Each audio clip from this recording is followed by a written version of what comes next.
back then I have a buddy who, this guy, Chip Flanagan, who I met. That's not his real name. That's his real name. Holy He's from shit. New Orleans. And Wait a minute. Did I meet Chip? Yeah, you met, I did meet See, Chip. you don't remember shit too, Yes, right? yes, Chip Flanagan. Chip. Probably made the same joke there. That's right. Are we here? Hi, Are we in? yeah, We're in. Yeah. But we with have Ken Marino. here, Yeah. everybody. Oh, I didn't know you had an audience. Oh, yeah. Hi, We need them. everybody. It's like our small little studio audience. They let us know when we're being funny and when we're being really fucking boring. It's just totally quiet over there, except a little. Ken. Yeah, that's me. Yeah, that's you. Kenneth, Kenneth, not Kendall. Kendall Roy. You and I have known each other for a long time. I don't know if you remember the first time we met. We met on Reaper, I thought, but No. We met before that. You actually did a pilot that I did for UPN called Cats and Dogs with Charisma Carpenter. Andrew Secunda wrote it, and you played this like guy on a date with Charisma Carpenter, and you had like 5 lines. What? And you, and you were like on a date with her and her best friend, and it's called. Really, that was before? Yes. So I remember we met because we were at the table read, and I just blurted out Victor Pulak. And you were like, oh, and I was like, just such a huge fan of Wet Hot. And it was just like in the middle of the read. I was like, oh my God, it's fucking you, man. And then we did it. I remember on that set, it's so funny you don't remember this. I didn't think you would.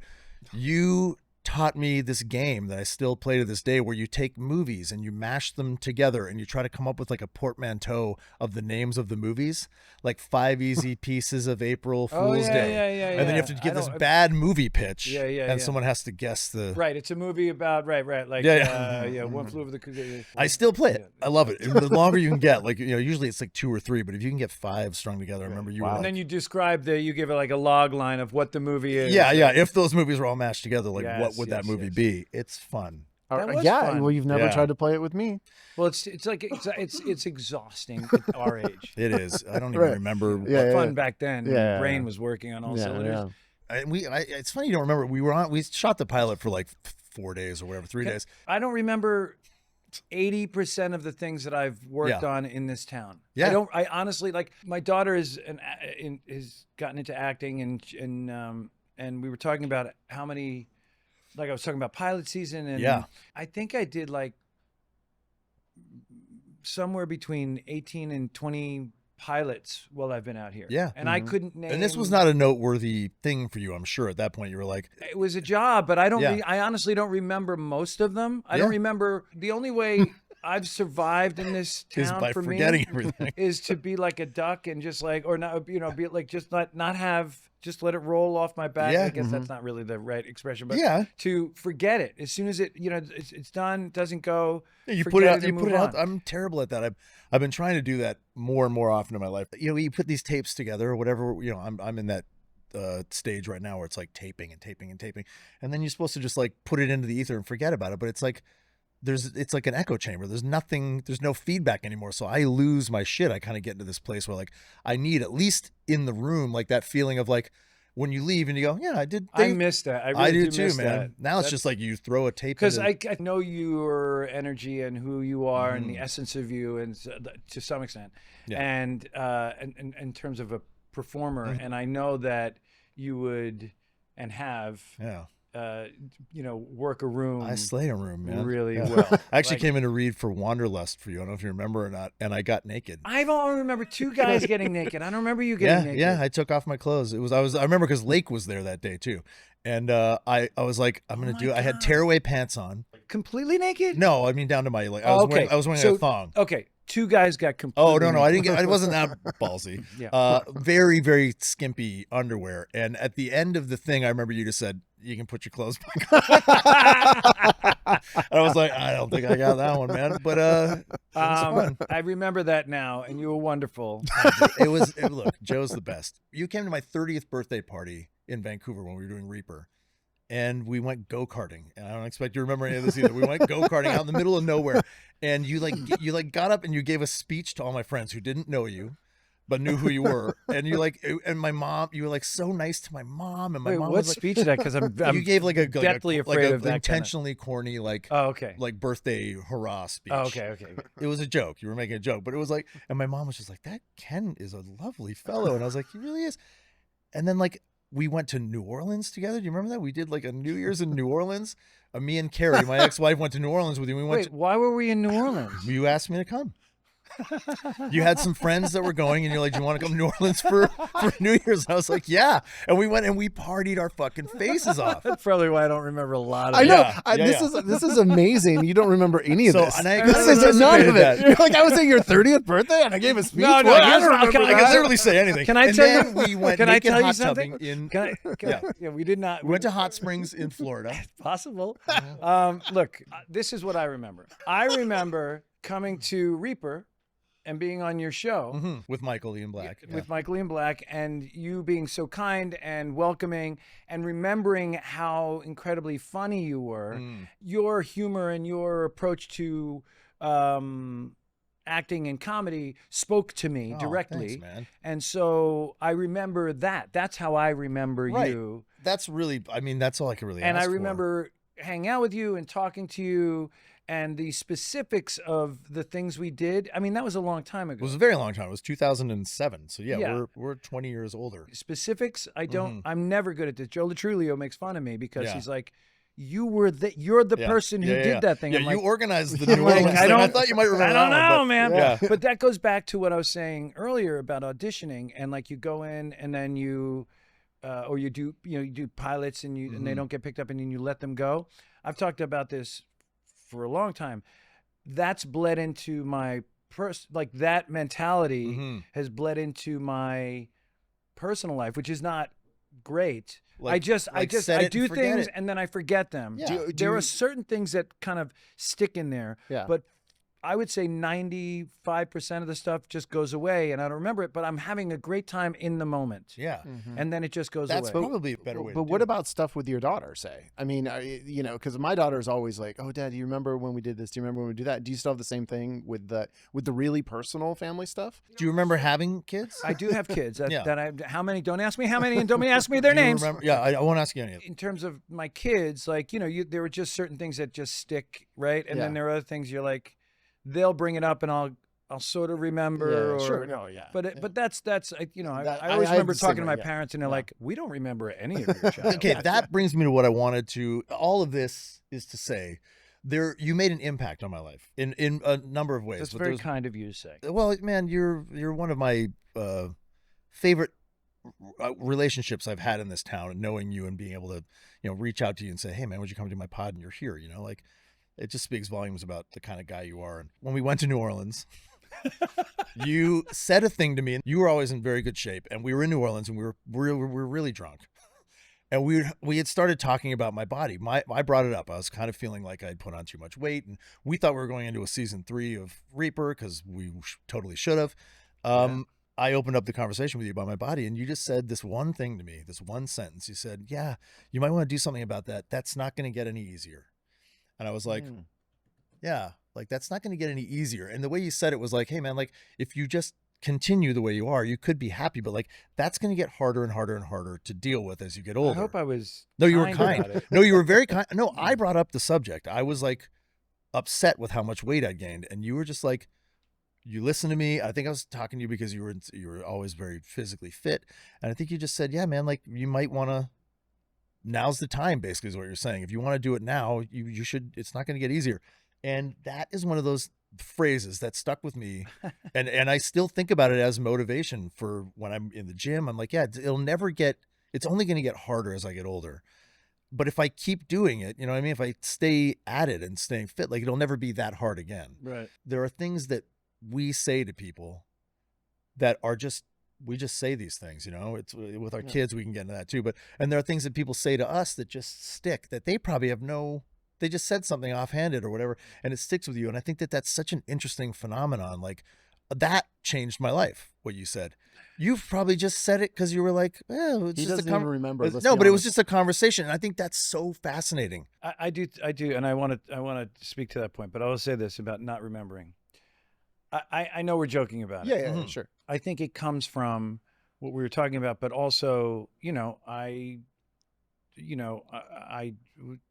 were in New Orleans. We were drinking and Eating chili dogs When and you shit. when you go out and party and drink, sometimes you forget what the hell's going on, which I'm not proud of. But I've done it too. Yeah. I mean, yeah. I'm remembering being in New Orleans now. With Yeah, you. yeah. It's not the thing that the person says. It has to do with like who you are, right? Yeah, and it's where it hits you in that time. And you want that information. It's not right. Like I think it comes from. It's not just somebody saying it. You're waiting for somebody to say it. Yeah, I was like mining you for something in that conversation, obviously. And that's what you wanted. That's what you wanted to hold on to. I was right? looking like that's for... what we hold on to, like the things that we were like, oh, that's what I wanted to hear. That'll motivate me to do right. the So thing, of course right? it sticks with me, right? Yeah, and I think about that from a parenting standpoint a lot too. Like I remember like huge, impactful memories of things my dad said to me, and I've like had the chance to talk to him about them. Some of them were good, some of them were bad, and he's just like. I don't know, man. It was something I said when I was tying my tie in the morning, and I remember it like vividly. It's like a screaming memory for me, and I guess it is. It's that. It's like it's where you're looking where it for meets you at that moment, right? Yeah. You're looking for something. And I had this with a few people. They said something to me just casually in a conversation, and it just like helped shape who I am. You guys are religious people? I'm not spiritual, but not religious. Yeah. Yeah. I mean, I'm not particularly religious anymore. We I grew up. We went to a Methodist church, and I would go to work with my dad. To get a couple a little bit of extra money. We would see somebody on the street, and he would go, there, but for the grace of God, go I. It could be me. That could be, that person. We could easily just have swapped places, and so. God, the grace of God, I don't know, but like let's be compassionate to all people because it's just luck where we are. Well, and God, you could swap that out for whatever, but something big, something bigger than you, something cosmic. So that's always sat with me. And then the other thing my dad said to me at one point, we were talking about prom or something, and he goes, "Yeah, whatever you do, just don't dip your donkey." and I was like, what? And he was basically like saying, wear a condom. Right. Don't raw dog it. Don't dip. And And I I was your like, don't donkey. dip your donkey. And it was the fun. And my friend and I always talk about that. And I'm sure he doesn't remember saying that. No, he just was like and it's the passing on It's the info. weirdest phrasing of anything, but that was my dad. I loved it. Whatever you do, don't dip your donkey. Donkey dipping is like what a way to pass the time. Yeah, especially at that age. Oh my god. I don't know. I don't have anything. Nothing sticks out, but I think it's just to me what I'm hearing and what I want to remember is that we don't know what we say to people that is actually going to make an impact. Yeah. So I, as someone who says a lot of words a lot of times, it's like maybe I want to think more about what I say. Well, but that's especially the catch, to your right? kid, right? It's like you can try to say. You can try to say profound, impactful things, and they often it's just like it's the someone else throwaway. is espousing about shit that I don't care about. It's these little things that someone says, these little splinters that stick in there forever. But sometimes those are the truthful things, though, right? Exactly. You just like say it, because someone's saying them from a place of they're not. Maybe that's why it lands. Maybe just you feel there's an energy or something coming from it that's a little deeper. I don't know. It's interesting. Yeah, it's not something that someone like pitched to me. It's not someone was like, you didn't give it to me and say, I want this to change your life. Right. You said a thing off the cuff that is probably something that made sense to you at the time, and you just said it. And it made sense to me I mean, it's like, yeah. It does not get easier. Yeah, my dad said a thing to me, and I remember the setting. I remember where we were. We were in our basement. It was like this. My dad had this like project, that it was never finished with this like furnishing our basement in Ontario. And for whatever reason, he sat me down and said, Tyler, you're always going to be the clown that's crying on the inside. And I was like, oh, am I? And I remember being like upset that he said that, but also in that moment I realized that maybe my dad was like the only guy that would ever totally understand who I am. And we've had a very contentious relationship. It's been all over the place, and I think it's because of that. It's like he knows who I am on like a cellular level, and I think I resented that even as I think I was like 13. He was talking about you professionally? No, just as a human being. Life. I think he recognized that, and I do this. I put a lot of energy into presentation, not the way I dress, but like even when it was like my whole vibe was like, look how much I don't care. Look at my fucking stupid hair and my ragged clothes. That's like premeditated. That's also I can look like I don't care because I really fucking care. Sure. I was a class clown maybe you can relate. Always trying to make people laugh to my own detriment, you know, like I was giving my essence away all the time and I would be exhausted. And my dad could see that. He could see that I was like actually kind of maybe a depressed or sad kid. But then on a deeper level, I think like keeping some of me for me is still something I struggle with, you know? Like, well, yeah, I mean, I feel like I mean, yeah. you're giving it all away right here all the time, Yeah. you know? And I don't know how So- much of that is like an act or like, it's like, but it became a thing for me that became like a superpower or a skill, is like leading a conversation that is kind of unguarded and just open. But that's exhausting too, man. Yeah. Sometimes I just want to sit here and fuck around, you know, but Yeah, I don't think, but I don't feel like you come on here and put on an act. I don't know if you guys can relate. You get to a point where you're like, when do I just be me? When do I just stop like trying to understand and like, why do I do these things and just be like, well, that's kind of just but who isn't I that am. who you are? Like, Yeah. like, aren't you curious like that? Like, why is that a bad thing to be curious about why you're you? It's not, but I feel like, you know, you hear these things for your whole life, like, oh, your 40s, you really figure out who you are. Yeah. Your 50s, you really know who you are. And I'm like, yeah, I'm learning constantly because I think I'm a very curious human being. Yeah. I think I've come to the conclusion that like, that's how I live my life. And that's what I want to do, is be curious about how I am in the world and how I interact. You're with very people. introspective, like Yeah. much more than I am, I think. Yeah. Yeah. That's a fair Yeah. assessment. Are you not introspective? What? Because I know nothing about you. Yeah, of I mean, in course. terms of like, Yeah, in terms of of our course, of relationship, course. we went down to New Orleans Yes, together. yes, all those happy times. Speeches for my birthday, my mom. Yeah, I mean, I think to a certain extent, but I don't like dwell on it. Sometimes I think I get scared of it. Like I don't, you know, what am I going to find, right? And Yeah. And it's like, no, I'm a good person. What if I dive deep, I might find out I'm actually a bad person. Is Or, that, you know, is that a genuine fear for you? Yeah, That I you think might be so. a bad Absolutely. guy? No, because everyone wants me to do mushrooms and all this shit, and I'm just like, what am I going to find out? I don't. We want for I don't- Patreon content. We're trying to get him to do drugs because he's never done drugs. Yeah. But that's a fair thing to be afraid of. Like your mind getting altered is like, Yeah. I think I just had this tendency to not want to face certain things. And I think that actually ties into, because, you know, on the show we do confessions every time, and we've skipped over that. Yeah, this well, we time. didn't skip it. We Yeah. can hit it. I feel like we're about to hit it right now. So my confession is that I have been putting off a bunch of health stuff. In general, I'm not great at like making appointments for myself, even if it's like for car maintenance or anything else, right? I just like, oh yeah, I'll make that appointment this afternoon, and then this afternoon comes and I don't do it. And somehow I got off the automated appointment making for my dentist, so now I'm like 2 months late on my cleaning, and I'm like, shit, I got to do that, but then I got to make the call, and I'm past due for my physical, all that kind of stuff. So I've noticed that pattern of myself, that I am avoidant about those things, and especially I think with health stuff, and I think a lot of men go through this, where we kind of don't want to know in a certain way, but I don't want to be like that, right? So here's what I'm gonna do, because I need to make my physical appointment, is after this show, I'll be here with my friends, and I'm going to make the appointment, and we can even film it for Patreon, because that is the content people want to see. I like that. Everybody wants to see you make your dentist appointment. Yes. Yeah. Well, you also want to make sure you want to see me if next time you run into me, and I'll reintroduce myself because you won't remember me, but I'll I want to have nice As long as we're clear. I want to have nice, We're honest No about it. expectations. Yeah. I want to have nice teeth for that moment. I can't wait to see your clean, nice teeth. Although they look great right now. All right, thanks. Yeah. Can I just say something about being a dentist? You know how, Being a dentist? Not being a dentist, but the dentist in general. You're speaking for dentists in general. No, just appointments. As a consumer of dental dentists. appointments. Oh, got it. Yeah. You know how like time is relative and time moves differently for different things? Yeah, like yeah, that, yeah. right? For me, it's most clear with dental appointments. Okay. Oh. Because I will go to the dentist, and then the next time I think about going to the dentist, I'm like, oh, well, I was just there 3 months ago, and it's 2 years have passed. Yeah. Yes. And I don't feel that way with any. You're laughing, you right? Are you with No, it's me? very true. Like all of a sudden, I'm like, and then I called the dentist and like, oh, Ken, it's been 2 years. I'm like, Yeah. it has. Fuck off. I feel like you were in my mouth like 3 months ago. Yeah. Well, because it is such an invasive, like wildly intimate procedure that you like. I don't like people's hands in my mouth. Yeah. But it's like, I think it feels like it takes up a lot of space in your mind. But No, it really and- blows and my I mind because at doctor appointments, other appointments, Yeah.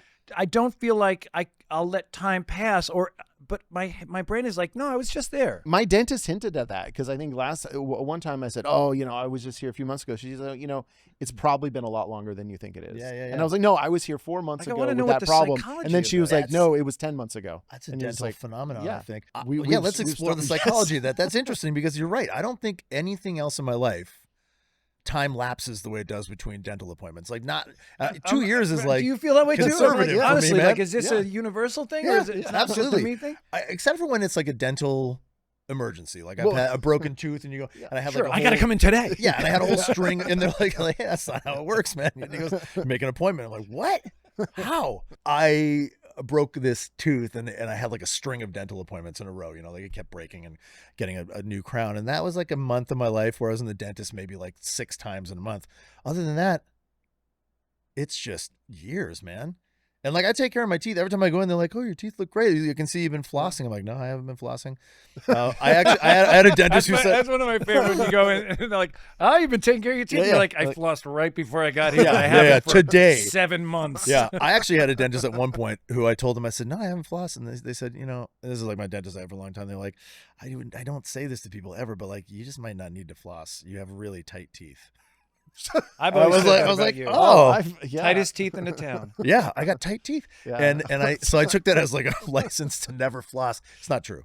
You got to floss. You got to fucking floss. Yes, there are unpleasantries about going to the dentist, but generally, I put it on par with like a lot of physical exam, a doctor's appointment, whatever. A lot of different things. Maybe it's the same reason why dentists are like the most depressed physicians. They're like, nobody cares about me. Yeah, like nobody's called in a year. Yeah, like we're just leaving them, and like they're like, we did share a moment. We shared a very intimate moment. Like you're looking into my eyes as I delved into your mouth with these tools and implements, and I'm just like, I don't want to fucking come back. I see my dentist coming into the office. He's like, "Did Ken call yet?" Right. Yeah.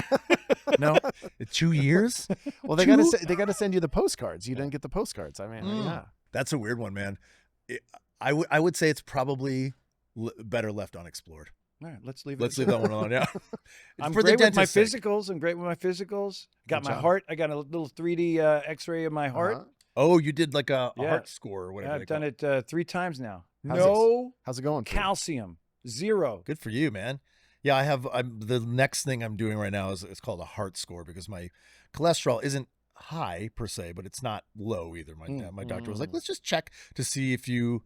And I when she said a heart score, I imagine them like scoring my heart, like getting in there and just scraping a biopsy of my heart. Yeah. They want to do a biopsy of my kidneys, and I was like, I don't want to fucking do that.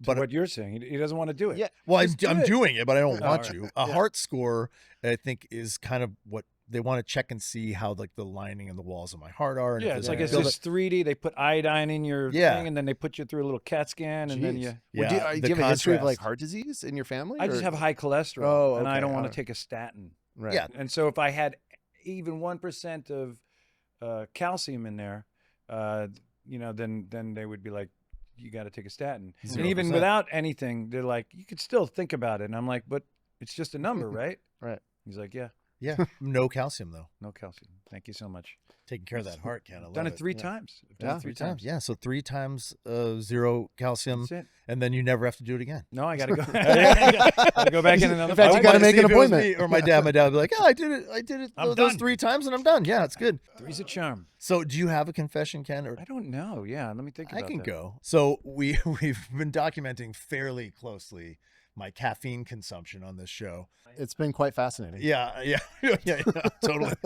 So I'm giving you more of this gold. I went through a bit of a scare about, 3 months ago where my doctor was like, hey, your kidney function numbers are pretty low. And I was like, oh, yeah, I've had that before. Dehydration, I work out a lot. And they're like, no, it's down to like a 46.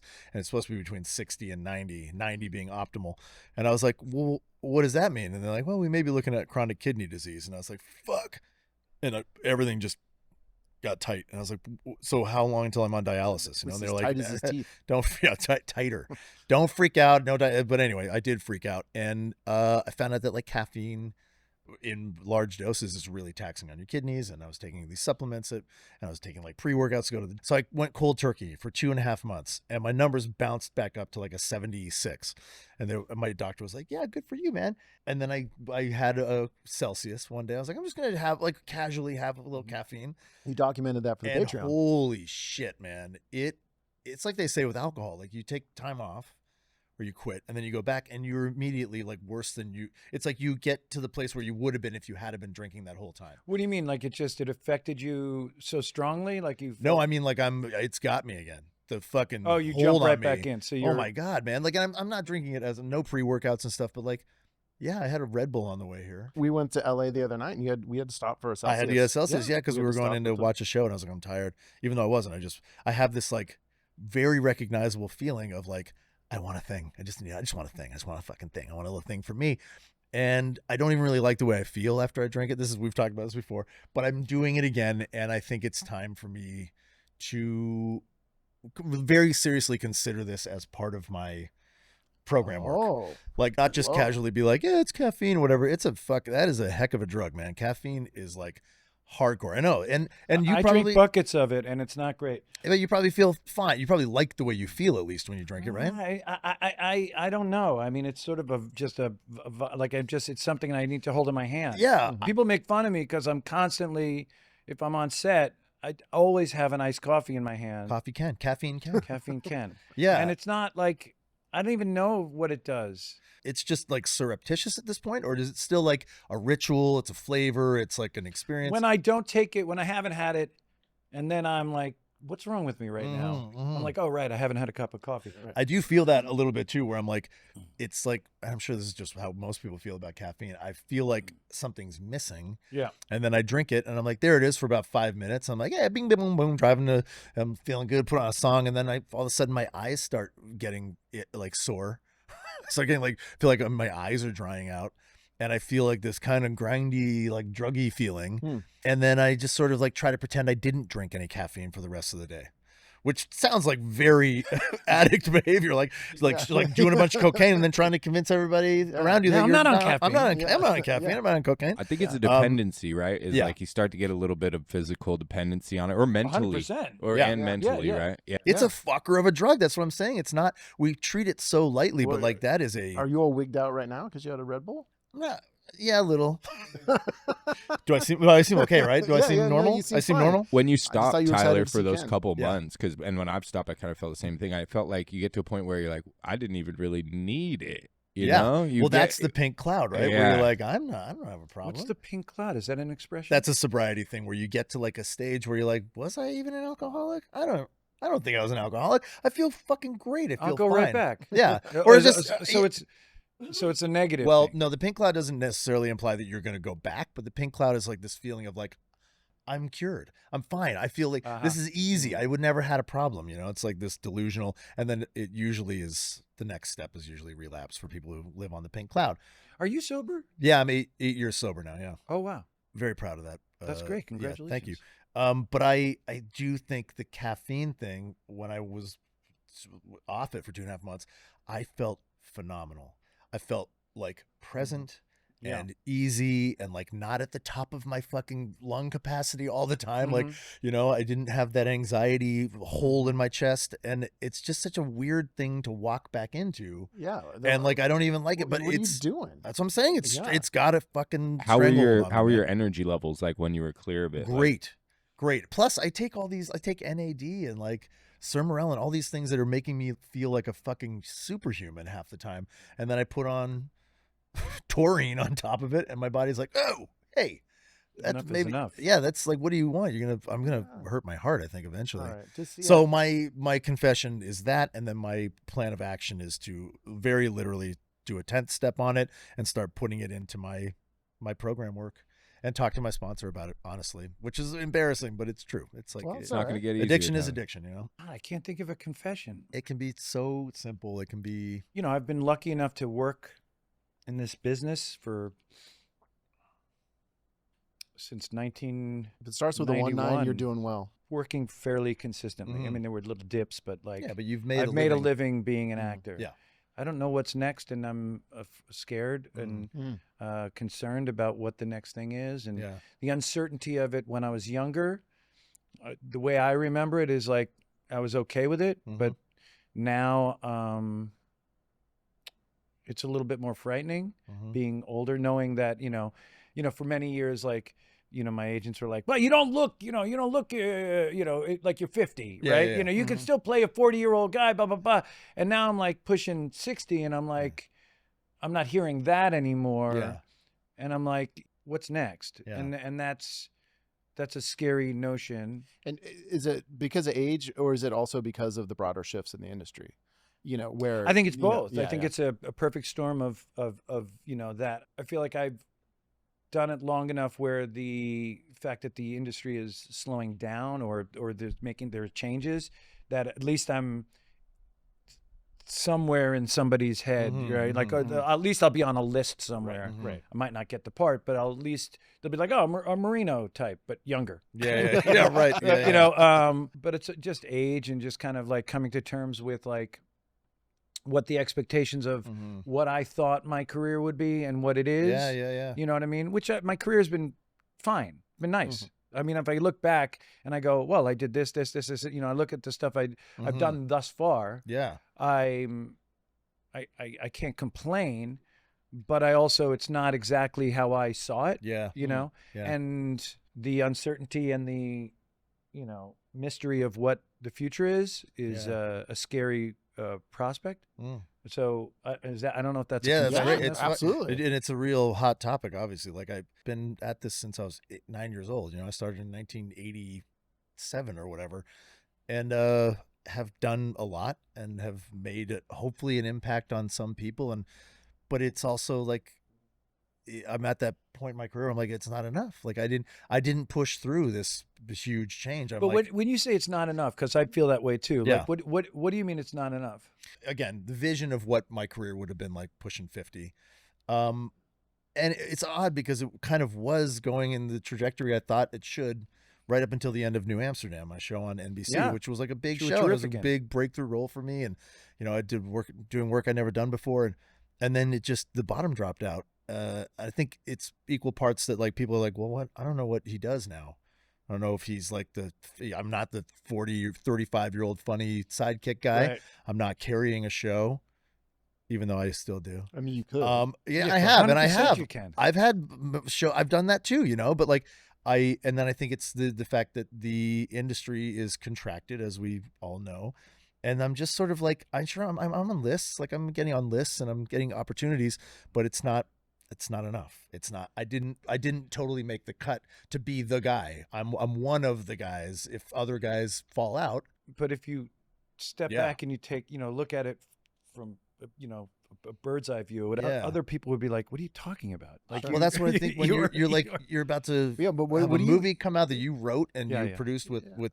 Also, I want to talk about male friendships a little bit with you. Talk about whatever you want to talk about. The feeling is mutual. Like I zoom back and look at you and I'm like, it's fucking Ken Marino. Yeah, but what do you mean when you said it's not enough? At this point, monetary, like money, right? Yeah. You thought you'd have more. I just want to be able to, at the end of it all, be like, my family's okay. Yeah. My goal was never to be famous, right? Like my goal, I just love acting. I just love performing. It's just what I like to do. So I've gotten to do that. And I hope I continue to do that until I'm dead, Yeah.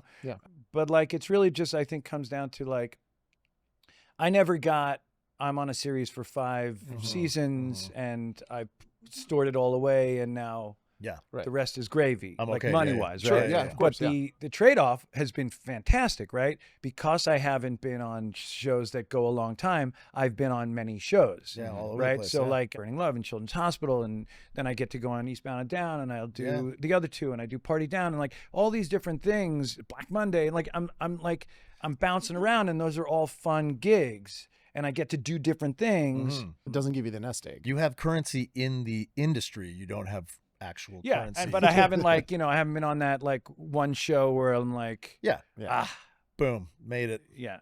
Me neither, really. Which we were looking for so long, and that's how the industry worked. Which was like pilot season. You want to get that thing for 5. Yeah. Now that doesn't even exist. No, and right? You work up, and back then when we were like running around doing auditions in real rooms, and that was the goal. That was the golden You wanted to ticket. win the lottery, man. Yeah, Right? you like get that show. Now, 22 episodes. Yeah. Now it's 10 episodes every 6 months, maybe. And Yeah, then no they no might- residuals. no residuals. They might pick up the show for another season. So Yeah. it's like it just all changed. My daughter and I we've been enjoying watching 911. Reno. No, just oh, 911. 911 with Peter Krause. Yeah. So we've been watching 911 in the morning as she gets ready for school. Right. School, Good and we morning watch show, them, yeah. and it's an insane show. Yeah.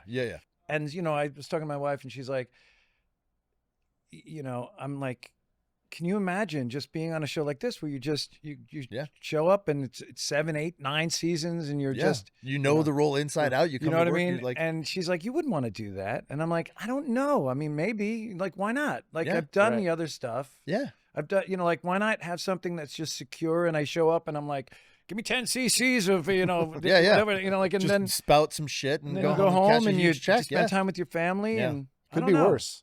Could be worse. She's Yeah. like, you'd be miserable. I'm like, maybe, I don't know. My friend Glenn, who's a very successful actor, has called it his golden handcuffs. Yeah. He has the longest running live action comedy show ever. It's Always Sunny in Philadelphia. And he's like, yeah, it's my golden handcuffs. Like, I love it, but this is it. This is the thing. You know what I mean? Like, I've made all this money and and I can't complain. You can't dare complain about something like that. No, and especially that show, which is brilliant. Yeah. It's one. And obviously Glenn is. Hey, if you like the show, please don't forget to like and subscribe. It helps us so much in the algorithm, and we are slaves to the algorithm, right? We are. Tyler? Yeah. Absolute slaves.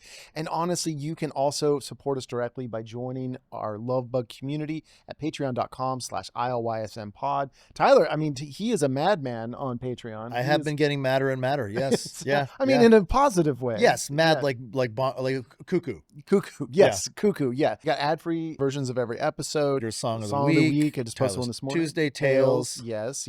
Uh, we try things, and also just like a lot of quips and and I've been everybody who joins, I've been sending a direct message to, like, very earnestly thanking you for being there, because we do love you.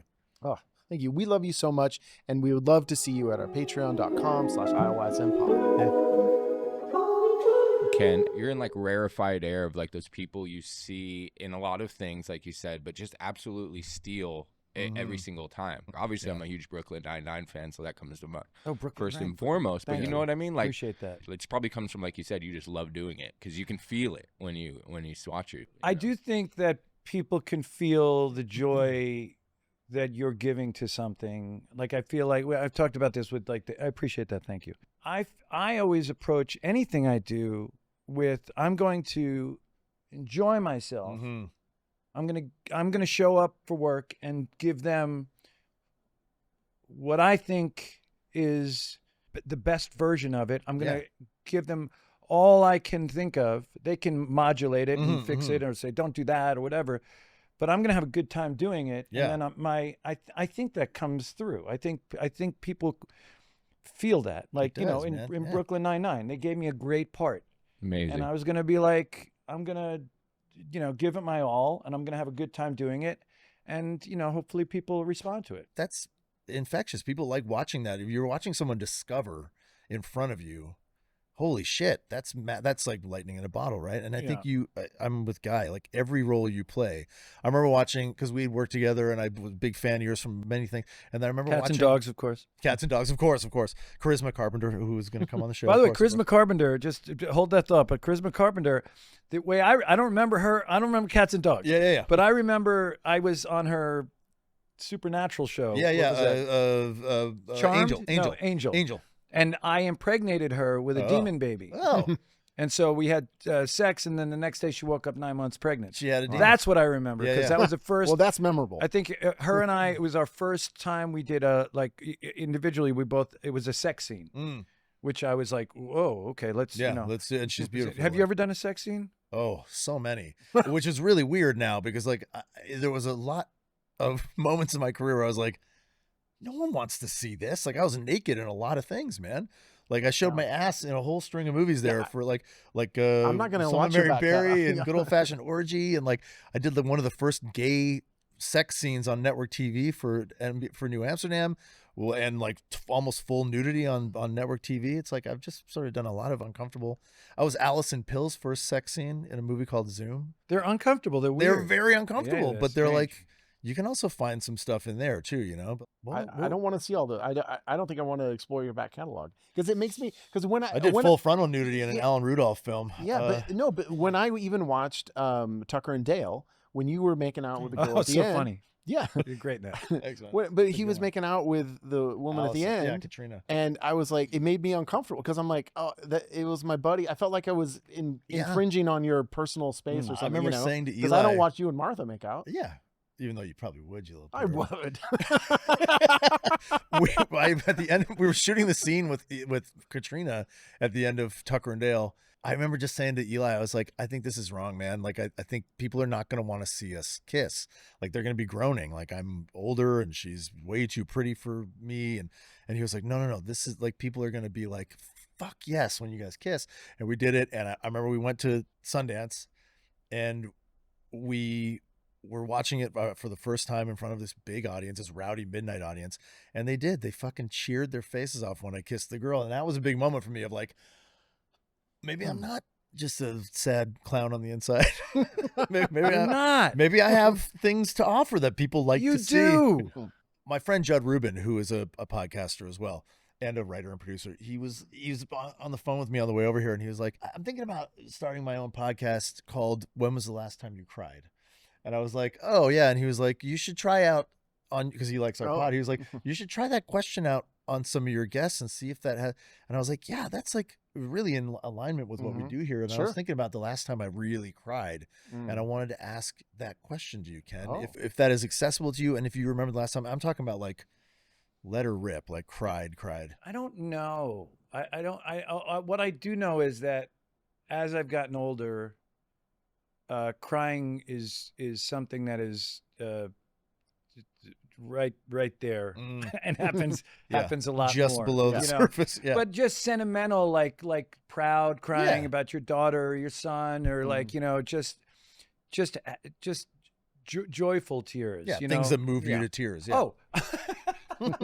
I mean, it wasn't a big cry, but I cried. We were promoting Gail Daughtry in the Celebrity Sex Pass, which is a movie that is coming out or out already, depending on when this. Right. There was somebody on the red carpet line. They were asking, can you show some appreciation for somebody behind the camera? Can you talk about somebody behind the camera? Yeah. The editor, John Daigle, who's I've worked with over the years, and I just think is one of the most incredible editors, not one of the most incredible editor I've ever worked with. Also one of the kindest, nicest people in the world. And I was like, oh my gosh, of course, I'll tell you about John Daigle. And I called him, John, come here. Do you mind being on camera? And John comes over and he's standing there. And I'm like, this is John, and I've worked with him for X amount of time. And the guy, and I just immediately started to like, and I'm like, oh shit. And I like turned away from the thing because like, that's not what they're looking for. Like this, I don't know, man. This guy just like starting to weep about like John Daigle. We have all cried about John Daigle at one point or another. So, and then I watched, they clipped it together. Yeah. Like, you know, they because they asked other people too. And, you know, each person like, you know, this is Joe Latriglia talking about somebody. And then it cuts to me and I'm like, oh, John. And they have me call him over and it's a 2-shot, right? Yeah. And I'm like, and this is John. And then they just cut to, for no reason, a single of him. Like they pop in. Just John. And it's just him like smiling. And clear, like, so if you look at that, you'll know that there's a man off to the right of the camera just going, I'm sorry. Oh, dude, that is so fucking relatable, man. The like, this sentimentality I have. It doesn't even need. We had my friend Drew Scott on here the other day, one of the Property Brothers, and we've known each other since high school. I'm just getting very sentimental as I get older about history with people. Like, it just feels very important to me. Like this idea of like, even if we've just maintained contact for 30 years, 40 years, that shit will make me cry in a heartbeat. Well, I think it's important, like, you know, like when we talked about coming, you know, we talked about me coming on here. Like, I was like so excited about it because I've known you for a long time. And so like, that's what it's all about, right? Like relationships and like, you know, spending time with people and like crossing paths with people that you, you know, liked in the past, or you spent time with, or you cared about. And like, I follow your career and I watch like what you're doing and I root for you and I'm excited for you. And so to get to come and talk to you was just like, I was like, oh yeah, shit, yeah. Yeah. You know, there are other podcasts where somebody's like, hey, can you come on the podcast? I'm like, let me see if I can. Yeah. But this, I was like, yeah, hell yeah, let's hang out. Yeah, but that's the thing that I think is really catching up with me is like there are fruitful relationships in this industry. You know, they're not fruitful like they give me something in my career, because that's what everyone's looking for. It's like, well, how do I get the next leg up? But I mean, like, I have had relationships in this industry that transcend just the industry. You know, like they mean something to me. They mean a lot to me. Yeah, and I think it does for the other people because they've consistently shown up, right? Yeah. Because it's like you're not the only one who's been like, "Fuck yeah, Tyler's doing a podcast. I'll come on." You know, and I don't run with the celebrity crowd like Tyler does. So you know, I don't. You were at a party with Anthony Kiedis the other day. Yeah, I was. Yeah, Yeah, I was. Yeah. Interesting, but it's a testament, I think, to the power of those friendships that people are willing to come on and hang out. And it's and what I kind of love about doing the podcast, it is actually a chance to hang out with people. And I I have a couple other shows, and it's like I'll just have people I want to talk to on, and it's an excuse to get together because you guys might have been 4 more years without seeing each other if it wasn't for this show. You know? I love those type of friendships, like people that you haven't seen in a long time. Then you can like walk into a room and within 20 seconds, you're just talking as if you were hanging out the day before. And not every relationship is like that. Yeah. No. Is it just your, we're on frequency we're or on like some sort of frequency that we just know that whenever we drop in, is it trust? Is it yes, love? I Is think it, that's what what is it it? Yeah. I think it's something I've been thinking about a lot over the last year is about like how I move about my friendships and how I develop relationships with people and how anyone does. But I think it's like if there's someone that you've been vulnerable with and then they've been vulnerable with you back, you just have this connection, right? Yeah. And it just feels like, oh, I know this person I can be safe with, and so I'll let them right back. That's what I was in. gonna say. The word that rings for me the most true is safe. You have always made me feel safe. Like I don't feel scared of you. I'm in awe of your talents and things, but you never made me feel like small or insignificant. Well, the feeling is mutual. Thanks, man. And it's nice to get to know you, and so we'll create some sort of bond, and that's delightful. That's kind of the whole reason we're here really is to like explore what these things are as we get older as men, like what matters to me. And like I said, I'm getting more and more emotional and sentimental as I get older. And I want to talk to you about your relationship with David Wayne, because you go way back, right? Like you guys are. Yeah, we met our first day of college. Yeah, in 1987. And you guys are still working together and collaborating. And you're musically, you collaborate as well. We're in the band together. And where do you put the import of male relationships in your life? It's a thing that I've wondered about, because we are stereotypically, men are the first ones to throw away their male friendships. I have been very lucky to have met some incredible people when I was younger and throughout my years that I've, for whatever reason, made it a point to hold on to those relationships, because I think it's, my wife is, knows me better than anybody, and I love her and she's my best friend, but my male relationships are, up there. You can't. I don't know how I would function without having the friends I have. It's super high. Yeah. it's right up there under your wife. And even the people I don't see that often, when I see them, we have a history and a bond that is sort of unbreakable. That's an indelible bond, man. Yeah. Back then I have a buddy who this guy Chip Flanagan, who I met. That's not his real name. That's his real name. Holy He's shit. from New Orleans. And wait a minute. Did I meet Chip? Yeah, you met, I did meet See, Chip. you don't remember shit too. Yes, right? yes, Chip Flanagan. Chip. I probably made the same joke then. That's right. Yeah. And so we realized our birthdays were December 17th and December 19th. And so we made a promise to each other that first year. Yeah. When we celebrated our birthdays together on the 18th, and he was flying out on the 19th. And we said, but from now on, from this day forth, every year we will celebrate our birthdays together, and we'll call it the 3-day extravaganza. And from the minute you wake up on the 17th until you pass out on the 19th, we have to spend that time together. Right. And we do it until one of us dies. And then The next year is a celebration of the dead guy. Right. And you carry that on until you die. We have done it for 36 years. Wow. We have not missed a year. That just fills me with all kinds of feelings. It's incredible. Yeah. You know, it comes out of stubbornness because he and I, we have a connection, and we're like, neither of us are going to say, well, I'm bowing out this year. We love it. We have a great time. There are only 2 rules. We have to be there, and the other rule is everybody's invited to come, and you can come and go as you please. But you two are we have mandatory to be there, attendance, and it's become a thing. Like everybody's like, when's the 3-day? What's going on? Like it's been a delightful, wonderful thing.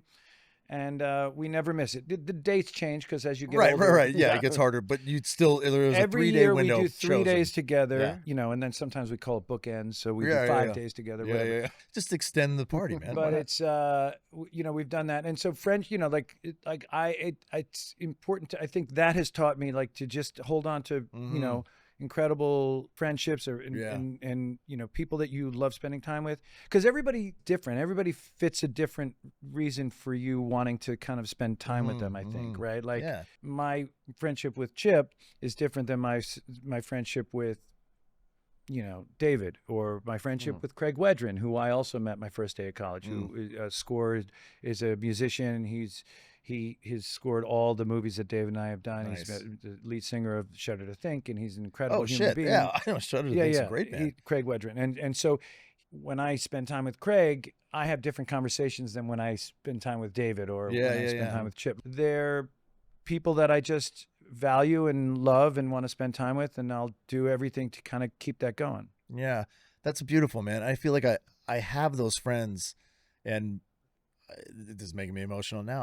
I moved away from a lot of them, I moved away from, which I'm sure we all do, and I've maintained friendship with my 2 best friends and my oldest friend, but I wish I had more ritual, more things to put on the calendar. My friend Scott and I just did that. We celebrate his wedding anniversary, which is really weird, by going to Palm Springs for 2 days, and we just golf and hang out, and he brings his wife and I bring my partner, and it's rare to have a 37-year friendship, B, one that you honor every year with a fucking 3-day extravaganza. It's super rare.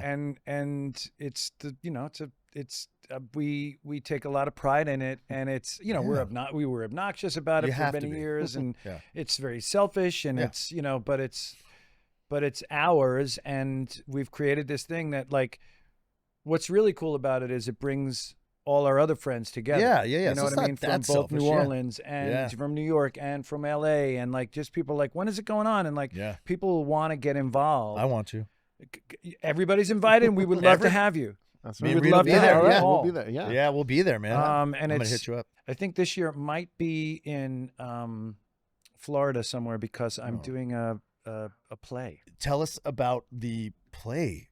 I thought you meant you were touring with David and Carrie and those guys to play in your band, but you're doing a musical play. Yeah, I'm doing a national tour of a musical. Nice. The last time I did a play was right out of college, because I was a year older than the other state guys. It was me, David, and Todd Hollaback were a year older, so I graduated a year before everybody else, and I did a national tour of A Few Good Men. Oh, shit. Oh, wow. Which was incredible. It was an incredible experience. A 6-month tour, and I was 21 years old, and I got to see the whole country, and I wasn't a lead in it. I was a ensemble. We were walking around, moving furniture, hip, da, da, hip, da, hip, and then I understudied a couple of parts. So it was just insane. Yeah. And wonderful. But this is a musical, and I've, I partially got into theater because I was doing musicals, because that's what you do in high school and junior high and stuff. And you're a good singer, right? I'm a singer. Yeah, I've heard. I mean, we've karaoke'd before. We have karaoke before. Yeah, I think you're a great singer. I'm in a band, as you said. I've listened to your music. Yeah. Middle Aged Dad Jam Band is a YouTube channel. If you guys want to check that out. We're touring. That's hit my algo on. Me too.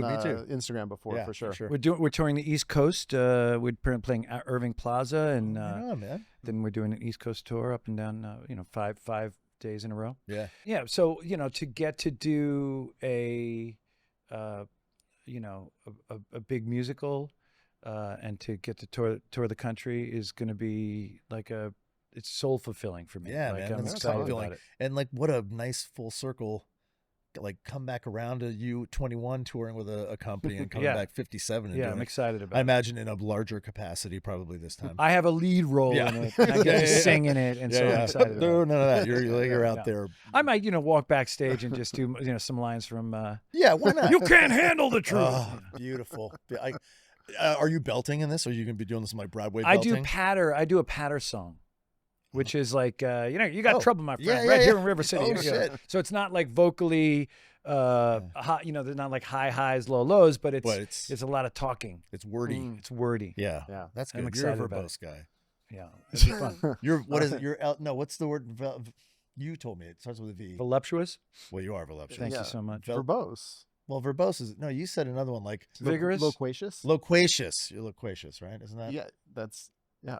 No, I'm Anyway, loquacious. Ken, thank you very Ken, much. Well, that's it. That's the whole thing. I think Yeah, that's it. yeah. I mean, unless you have anything you want to plug and say real quick. I know you have No, a just movie. Gail Daughtry and the Celebrity Sex Pass is out now, and just go see it. And it's a funny as shit movie, and I think you'll enjoy it. Yeah. I'll be there. Well, yeah, thank you so much. Thank you, of course, to all of our love bugs and our Patreon, Roblin especially, Roblin, thank you. patreon.com/ILYSMpod. We're always in there.